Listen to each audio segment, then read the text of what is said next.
everybody, welcome to Desde la Cima, a podcast created to invite and inspire all the Latinos and Latinas from the whole world that are doing amazing things.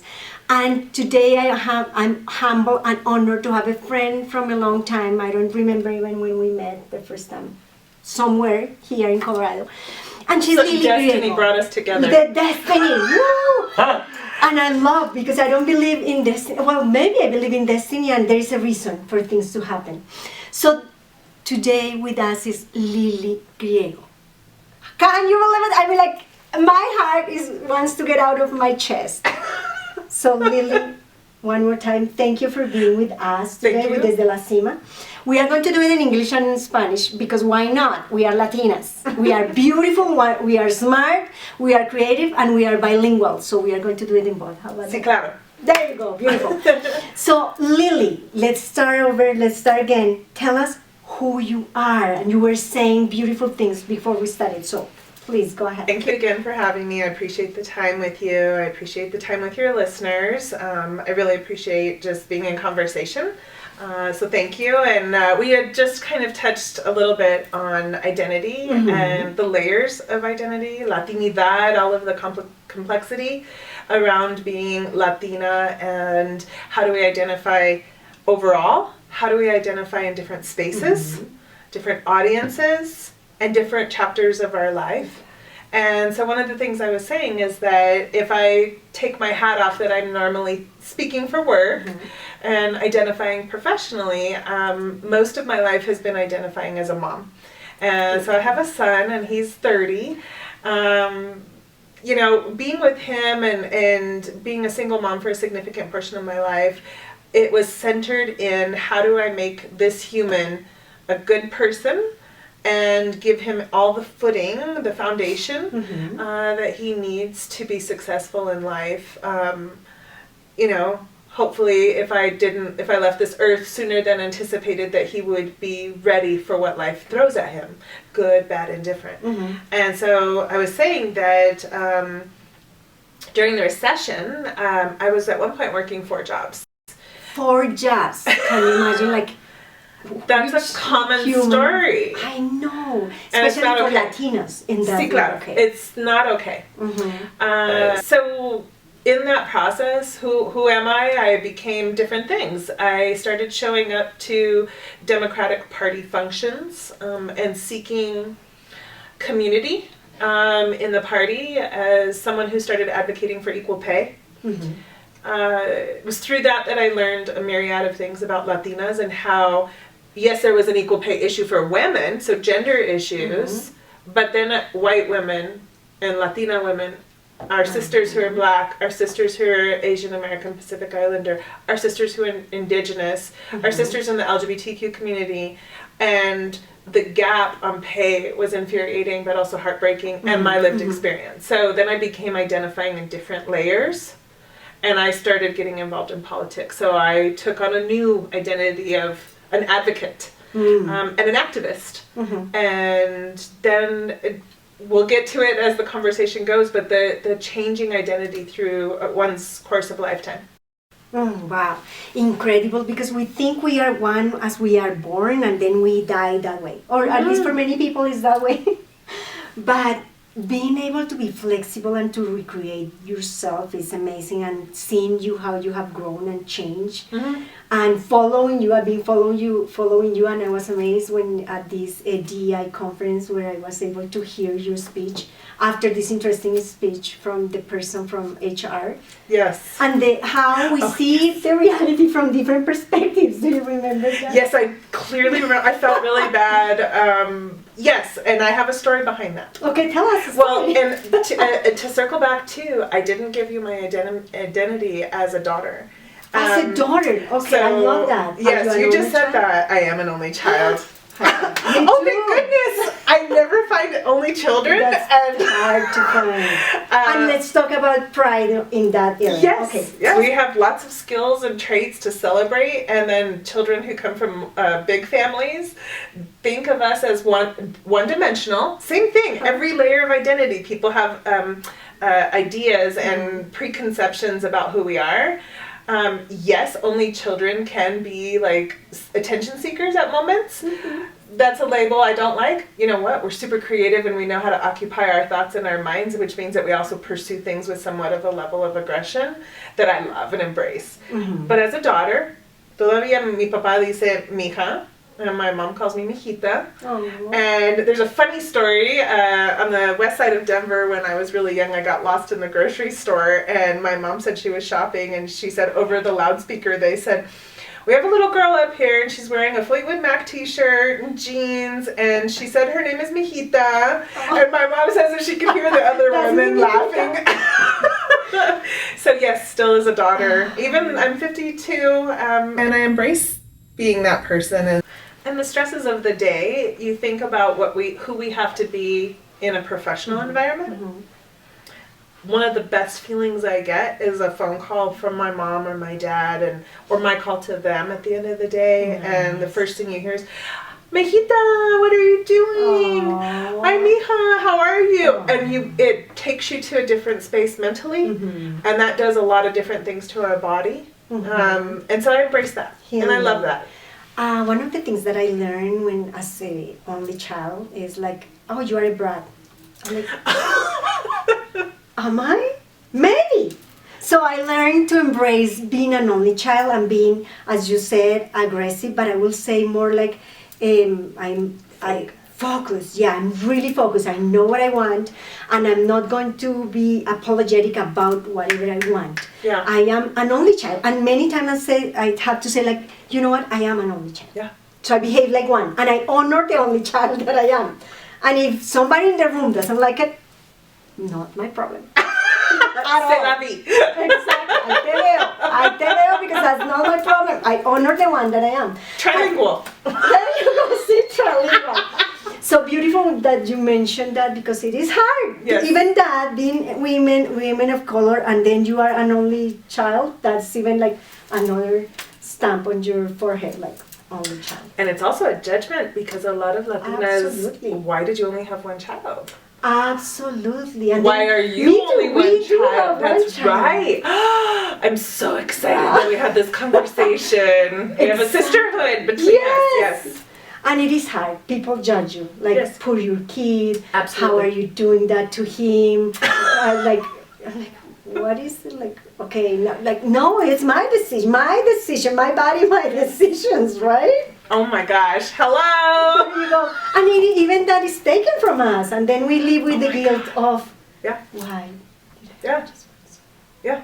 That's a thought process you have, again, through the different chapters of your life of what do you want to do for your children / child.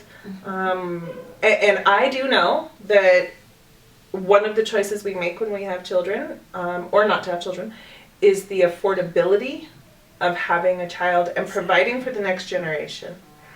Making sure that they have access to doors that we could not open ourselves. And you hear this continually over the hundreds of years for Latinos and Hispanos and all of the colors of our people. I want my next generation to be better. And that is not easy to do when this country is very expensive in in economics, healthcare, education, and the like. And even community. Absolutely. Oh yes, social things are very expensive. Yeah, absolutely. Well said.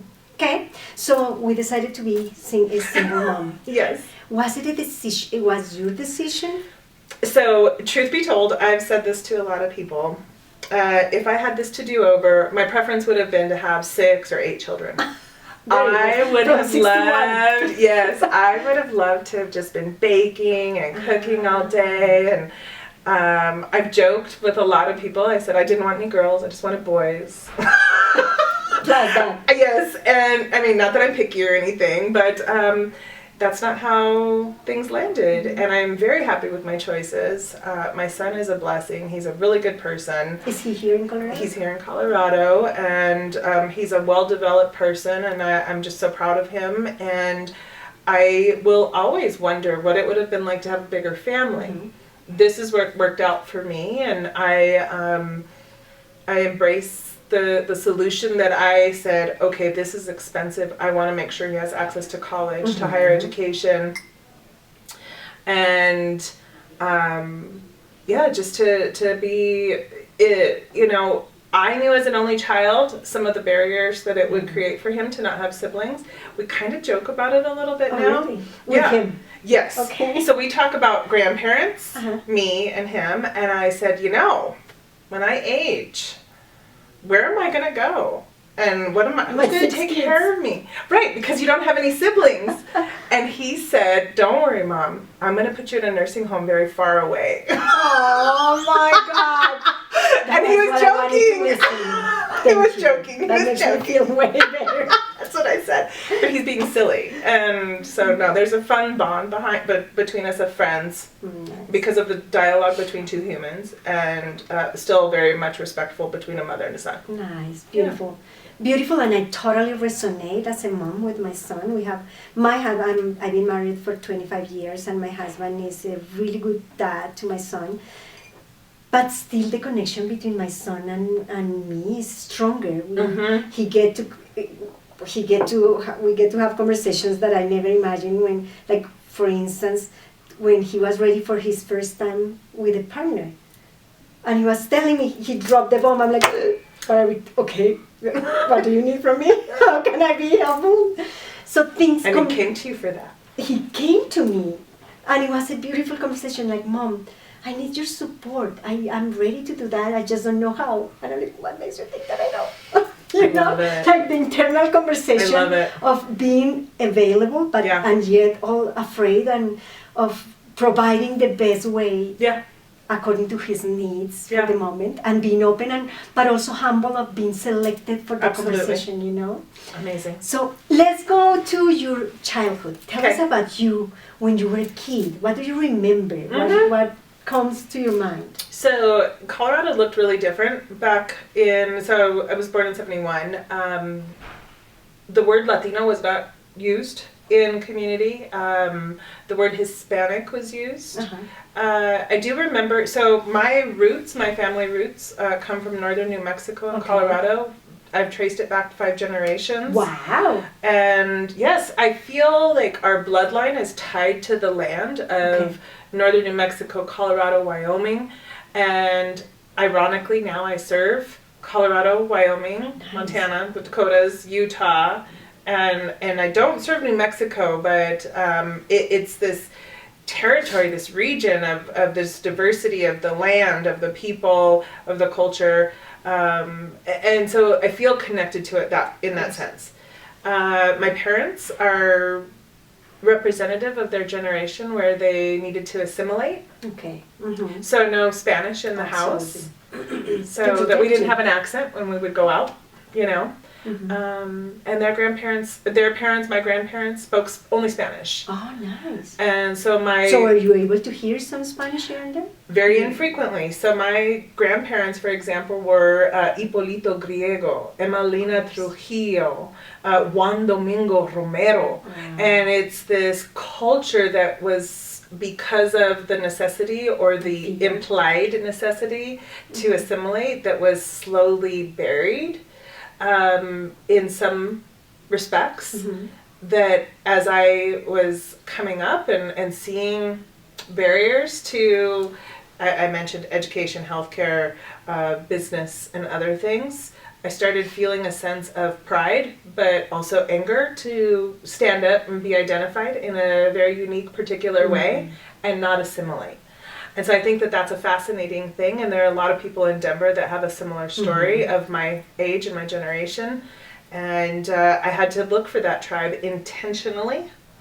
And so it's a fascinating moment to see the complexity of Latinos here in Denver, and to see on social media, Venezolanos de Denver, or grupos de Mexicanos, or Puertorriqueñas de Colorado, or something like this, where you see a mixture of what it is to be Latino, and to see people who don't know anything about Latinidad and say, but aren't y'all Mexican? Aren't y'all Latinas? Aren't y'all Hispanic? Right. And then to have to explain that in a consistent manner and to identify that we're not all the same in a space and in a room. So my time growing up in Colorado, public school, public education, a mixture of private education to understand what the privileged, if you go to a private school, how advanced that was in comparison to my public education.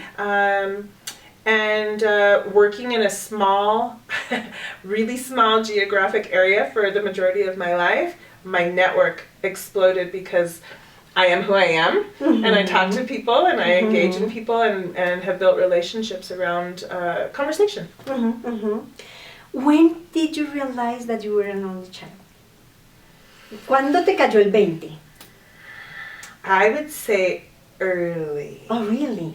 Very early. I had 5 girlfriends when I was early teens and into teen years, and they all came from families of 6 or 8. Ah, that's why you wanted a 6 or 8, because of your friends. And I was the only child, and I was always at their house. Ah, okay. And I was always like looking around and saying, oh my gosh, look at all this food, look at all these people, look at all this conversation and all this noise.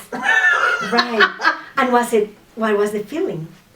I loved it back then. In that time. It's so funny because I think post-COVID, I embraced being home and alone and enjoying the silence and myself, and I am so confident and comfortable in my own company. Beautiful. Yeah. Beautiful. I'm asking this question because I realized when I was like 35 that I was an only child. Really? I grew up with a lot of cousins. I see. So we were like one. Like they were my brothers. Till even today, we get this bonding and this beautiful relationship. But when I was 35, I moved to a different city, and I was going through a really hard time. And I didn't have anybody that I was able to talk to about, like I needed the sister, not even the brother. I needed a sister there to hold my hand and hear me cry and all of that. And I realized, oh my God, I'm an only child. And I was like 35. That's a cool concept, and the contrast between the two of us. Yeah, it's beautiful, beautiful. I hope somebody did hold your hand at 35 though. No, but I was able to survive. I went through, I'm a human. I am resilient. We Latinas are resilient. I always say mountains and valleys. Exactly. Yeah. Let's talk about mountains and valleys. Okay.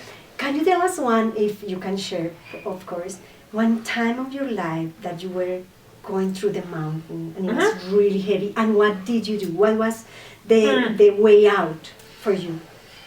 Okay, there are lots of valleys. There are a handful of mountains. So I'll give you a professional valley. I think about this frequently. So I had a female boss, and we encountered conflict. And by the way, I will say, I think conflict can be very good. Yeah, this was not good. Oh my God, it was a destructive one. Okay. Well, so thinking about women in the workforce, my son was playing sports, and so I was very fortunate to have a Monday through Friday kind of job, 8 to 5, 9 to 5, and a professional environment. Were you with the government? I was with a local government here in Colorado. I won't say which one. And anyway, I said I need to leave early on these days to go pick up my son from school. Keep in mind that it wasn't new to me to see the managers coming and going and having different schedules, especially the men. You know, they had to leave early, they had to come in late, they had to do something, and nobody thought twice about it, right? It's perfect. Commonplace. Yes, very familiar. I said, I need to leave early these days, and my boss said, well, you can't do that. And I said, who says? Let's have a conversation. Okay. And it didn't go well, and so I said, I will take my vacation time and leave early. And then I got in trouble for taking too much vacation time. And so I said, you know, this is not going to work. And I've been here a long time, and I'm a very good employee, and why are we having an issue with this? And so suffice it to say, she said, your son can't play more than 2 sports at a time. And I said, bingo, you can't tell me what I can do outside of this job. That is A, none of your business, and B, and I felt very empowered all of a sudden because I knew that was inappropriate. And I said, now there's a problem. And so I will tell you that we, the place where I worked, they had this mediation process.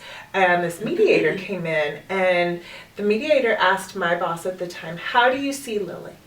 And she did a description that included standing up and some behaviors that were like, at that time, like a rap artist. Okay. And I stood there and my mouth fell open and the mediator's mouth fell open. And I was like, holy moly, this is some racial bias. Uh-huh. So how did I deal with it? Is she white? Yes. Okay. Because I'm asking also because sometimes I've met a lot of Latinas who are really have been bleached and they are behave like whiter than white. And we wonder if that's a survival technique, or if it's a assimilation technique, or if it's preference, personal preference. There are lots of reasons behind it. And I think that we do learn, back in 80s and 90s, it wasn't called code switching. Now they use the terminology code switching often. And I learn these things, right?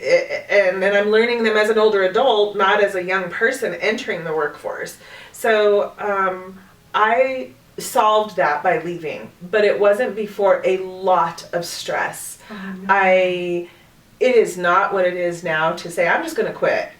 No, I had a mortgage, I had responsibilities, I had to put food on the table. Of course. And I go back to my parents that I would, here was a grown adult and I was crying on the phone and saying, this is happening.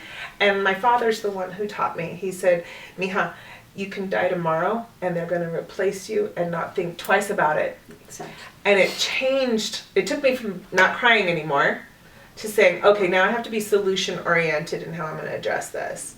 And I left and I found a better job. And I will tell you that the next boss I had loved me and had 3 daughters of his own who were playing sports. I said, I need to leave early to sports. And he's like, cool. Do you want to like sign on early tomorrow? Or do you want to work late Friday? Do you want to work Saturday? And I was like, had been so understand. Yeah, total mind shift. And so I will tell you that those lessons, that one person, that one unnecessary nastiness taught me how to manage others. Nice. And to be the person I wanted in that moment.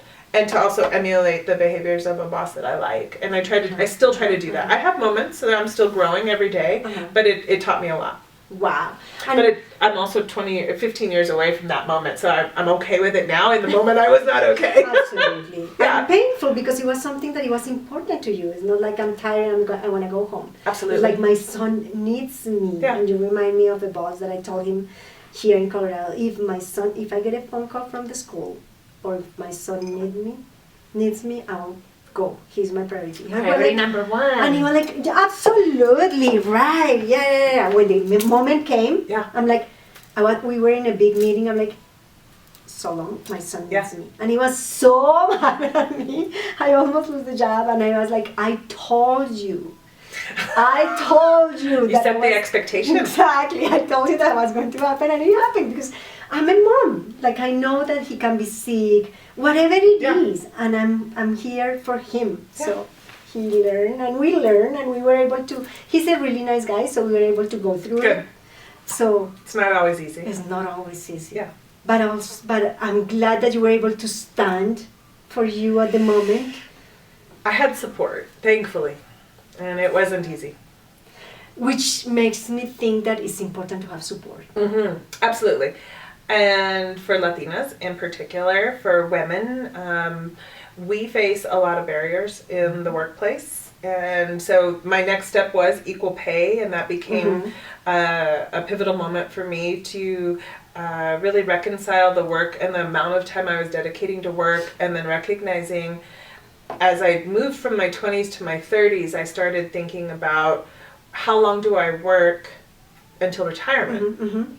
So I watched my parents retire at 50, 55. Okay. Currently, they're talking about raising the retirement age to 70. What? Yes. Some of the presidential candidates are talking about raising the retirement age to 70. We have Latinas have a life expectancy, I looked for some data before I came here, about 80, 84, and we will commonly outlive our male counterparts. And so then I also think about not just retirement. So in my 30s, I started thinking about retirement. Now, serving health and human services, I'm starting to think about healthcare as a senior citizen. What does this look like if you need a caregiver? What does this look like? Who is your caregiver? We talked about our sons. The state of Colorado has a law that they will reimburse your family to take care of you because they are recognizing that that is an actual job. Whether that's your family, it's a job. Yes.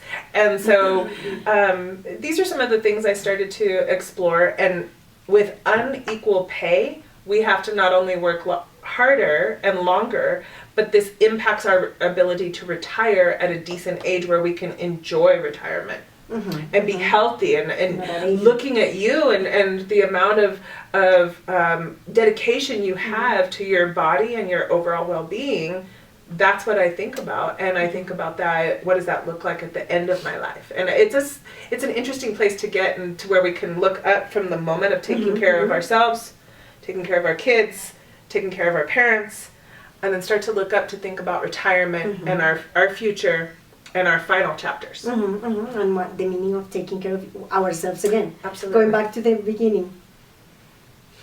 Okay, so now let's go back to what you do now. Going back to the beginning. My identity that I love. That identity. I love it. I've been able to watch you and to hear you, and I have to say that I love that. I don't love all your identities, and I love that one as well because it is authentic. It's more than from my perspective, from here, from that side, is more than a job. Yes. It's who you are, and you make it a job as well. Thank you. I appreciate that. So currently, and getting to say this on your podcast, I'm serving the Biden-Harris administration as the director for Region 8, United States Department of Health and Human Services. My heart is going to explode. Representing the first Latino secretary in the history of this country, Secretary Javier Becerra. And it's just a cool moment to be doing this work. And I love what I'm doing. I embrace it. It's funky. When I first came here, somebody said, well, you're not a healthcare professional. You're not a doctor. You're not an MD. And you're not even white. And I looked to Secretary Becerra. He's also not a medical doctor. He's also not a healthcare professional. He's an attorney and he's a former congressperson. And in the environment with the fall of Roe v. Wade through the Dobbs decision at the Supreme Court, you talked about body choice and freedom a moment ago. I see this as a moment for women to stand up as patriots in this country, to say we have a secretary who is an attorney and understands a very litigious environment where we find ourselves right now as we decide who is going to control a woman's body. And so that's just one of the topics that we touch. And I feel like I'm the right person at the right time for this as well, representing the secretary here and working the story I just shared with you and raising my son and having received Medicaid when my son was born. And so speaking now about the importance of having access to healthcare insurance, speaking about maternal health. You and I just talked about this. This country, many times you will hear in media and politicians talk about this, they'll say, this is the best country on earth. Well, this country has maternal statistics that we are not even ranking with the top countries in this world. And so addressing it and calling it out and serving an administration that has language that says there are systematic racist behaviors and systematic racist systems that are preventing us from equality and moreover equity as we address healthcare, mental health, maternal health, and health equity. That moment right there tells me I'm in the right spot at the right time serving the Biden-Harris administration, and I could not be more proud to be doing that. Of course. And we as Latinas, this community couldn't be more proud of having you there representing us. Because seriously, it's easy to see, and I've seen a lot of Latinas who are bleached, and it is sad when we hear them talking and we say like, I don't feel represented there. I am as Latina, I don't feel, your words are not my words. What you are saying is not for the goodwill of my community. So when you talk, I totally feel represented. I'm like, Yes, and That's huge. It is beautiful and it is Thank huge you. because it is like we got this. It's like getting the power back of we got this. We are not by ourselves. Our voices are here, and you can talk about this pain. The other day I was reading an article about the medical attention to Latinas and how sad it is, especially if you don't speak the language. I love that you were reading that. It is terrible because the attention that you get immediately, the rejection immediately, all the comments immediately, all the looks, Yep. everything that makes you feel like, why are you here? The fact that you just said all of that, so thank you for reading the article. Thanks for bringing that up. The words that you just said, I'm very grateful. Thank you. I try very hard to focus on let me take a pause on that for a minute and just say that this is an interesting moment in history to be really deep diving into who we are as a country and who we are as a people. I was thinking about coming to speak with you, and I thought about Latinas. We're Afro-Latinas. We're Asian American Latinas. We're queer and gay and bisexual and lesbian Latinas. We're heavyset and thin Latinas, and we have this body image that's created in this country. And we're intelligent, we're hardworking, and we're optimistic, and we're dreaming. And we are dreamers, and we're so many different things, and yet there's a campaign that the CDC, one of the agencies that we have at HHS, calls it the Hear Her campaign. Okay. So Black and Indigenous women have higher statistics of maternal mortality than any other population. But the point that you just made is relative to that statistic for Latinas and for women overall. Are they heard when they express pain? Are they heard when they express... And we're supposed to be more resistant to pain. Absolutely. We have to suck it up and get to work. We have to go take care of parents. We have to take care of kids. We have to show up for our jobs. We have to show up for our sisters. And all of this pressure to also not say, I'm feeling not okay mentally. I'm feeling not okay physically. And to be heard in that moment and to take away the stigma and say, you know what, I can't show up in all these spaces and I need treatment and I need healthcare insurance that's going to cover me to get this done and I need a doctor and a support system that will cover this and make me okay, and a job and an employer who says, I'm going to make sure you're okay and your job's protected while you get okay. Exactly. Yeah, so it's very complicated. True. It is complex. I know that we can't fix it from just one way, but we have to start somewhere. That's important. We have to start somewhere and start empowering and being able to give back the voice to our Latinas so they can speak up and say like, I need this. And usually from the pain, what is your level of pain from 0 to 10? Our 5 is not the same as a white 5. So our 5 means, oh no, you're okay. And maybe our culture told us that 5 isn't 5, and maybe you're say 1. Yet you're not okay. Yeah. So there's, again, the layering of that. You're totally right. You're totally right. And we need to keep training our Latinas to speak up, to be able to embrace her voice and move others to say what they need to say. Although I know that we are afraid of losing our jobs and all of that, because also our jobs are really thin jobs, you know. The security net is always fragile. You brought up 2 points that I would love to share with you professionally. So I hosted Melanie Fontes Rayner, is another Latina. I think I forget her introduction. She says, I'm a proud 8th generation Arizonan with a Latina mom, and I forget who her father was culturally. So anyway, the fact that there's another Latina serving in the administration. Nice. Oh, 3 points, excuse me. This administration has hired more Latinos than ever in history. I love that. Across the board, nationally. So there's that component to talk about level setting and equity in government, in an administration, in positions of power and leadership. But then also we have been focused on healthcare workforce. Nice. So when we go anywhere across this region, one of the things we hear from anybody, and I mentioned kind of Native Hawaiians in Utah, Latinos who don't want to be seen in other states because maybe they have a mixed status family. And here in Colorado as well, I want a doctor who looks like me. I want a mental health provider who looks like me, who speaks my language. I want equity in the healthcare workforce. And then subsequently we hear that access for higher education is not as easy to get into. So we show up and we visit with higher ed professionals. Nice. And we talk about what are you doing to ensure that your recruitment and your retention into the healthcare industries is representative of your population here in Colorado, Utah, or any of the other states that we talked about. And that's not limited to the Latino community. We're looking at indigenous populations and cultural competency in healing and really deep diving in those conversations.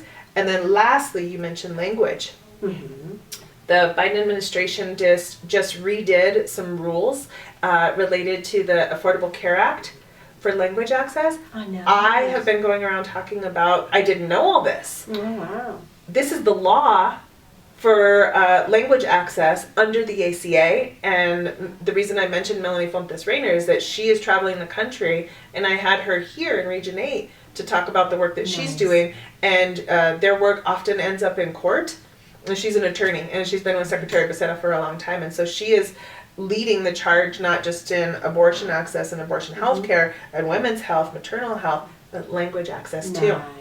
So the stories are super important that we hear from people about what they experience when they share with a doctor, what they're feeling, what they want to express, and whether or not they have the ability to do that. Because your children should not be showing up as your interpreter when the secretary tells that story. He did that as a child of immigrants to show up and interpret for his parents. And those are private conversations, right? And a child shouldn't be expected to do that technical communication. They should be in school. Exactly. Yes. I know, and it is sad. The other day I was watching a series about that, and it is sad because, but also there is no other option at the moment, right? That's all that the parents have and the kids have to survive and to continue doing something with their lives. So it's so hard. Okay, so a good book. Your favorite book? Oh. I'm sorry. You made me laugh because I have been called a collector of books, not a reader of books. So let me expand upon that a little bit. I love to read. So I have a bachelor's degree in political science and a master's degree in history. When I finished the master's degree, I took the courses. I already had my son, so I went very slow through the master's degree. The week after I finished my master's, I opened a book and I read like 2 pages and fell asleep. I'm done. And a year goes by, I pick up another book, and I'm like, 2 pages, out. I fell asleep. Of course. So I read something one time on social media. It said, if you see the book and you love it, buy it. You'll read it someday. I have so many books. I have so many books, and I have not read any. So this is silly. The Bear just won a bunch of awards. Have you heard of The Bear? No. On I think it's on Hulu. And actually, I've heard of it. Okay, so it's about chefs and a restaurant and all this. So they keep calling out Coach K's book on leadership. So I went and found the book on Coach K on leadership. So I just bought it, and he's a basketball coach. Funny thing, coming to talk to you. It's a man's perspective. It's a white man's perspective on leadership. I have already found that I love the book. Okay, good. But I'm thinking as I process it, how would I address some of these situations for leadership? So I'm also reading another book called Grace. And I forget the author's name. I'm really terrible with names. Me too. He worked for the Obama administration. He was a speechwriter for President Obama. It is about the days after, in between a shooting in the southern part of the country and the Sandy Hook shooting. And what the team experienced writing. I'll get very emotional because we do work on gun violence prevention from the Bipartisan Safer Communities Act. And it talks about what President Obama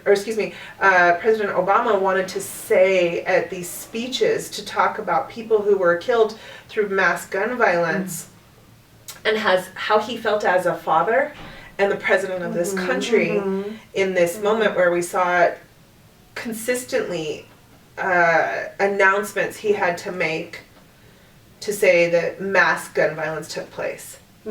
I love this book.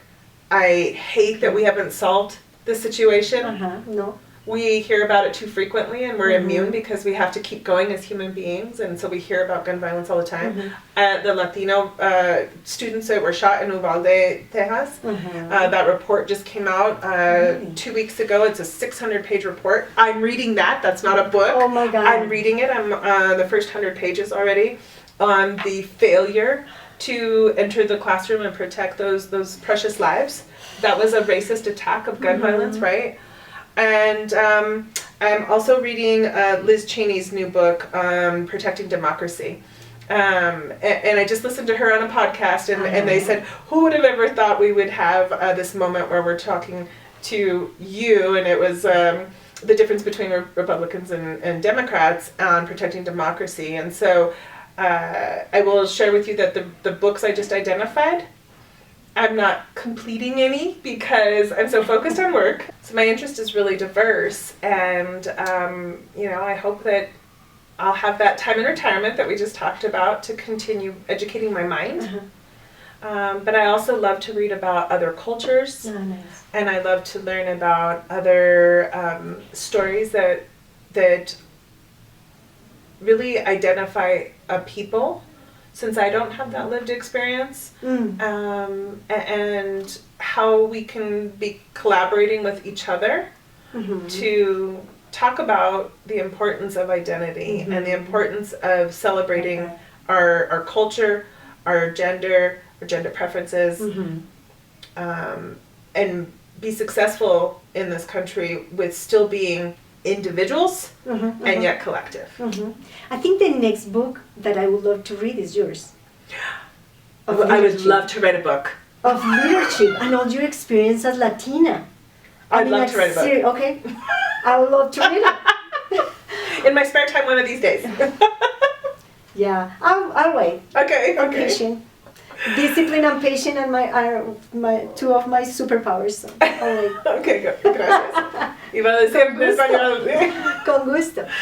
So, last question. What would you say to the girl who was playing with your girlfriends when you were 5 or 6 as an only child, and they were full of friends and sisters and brothers? From the person who you are now, what would you say to the 5-year-old you? I laugh. I have funny things and I have serious things to tell that person, that little girl. Do sit-ups every day. I would have done sit-ups every day. I was started with sit-ups and push-ups. Okay. Still, I would have had my son. No regrets, ever. And it's so funny to think of the journey, the paseo, to get to being his mom. That I don't want to change, but that even has complications in that journey, that path, conflict. I would tell her, don't start working as early as you did. Got it. I started working at 14. Wow.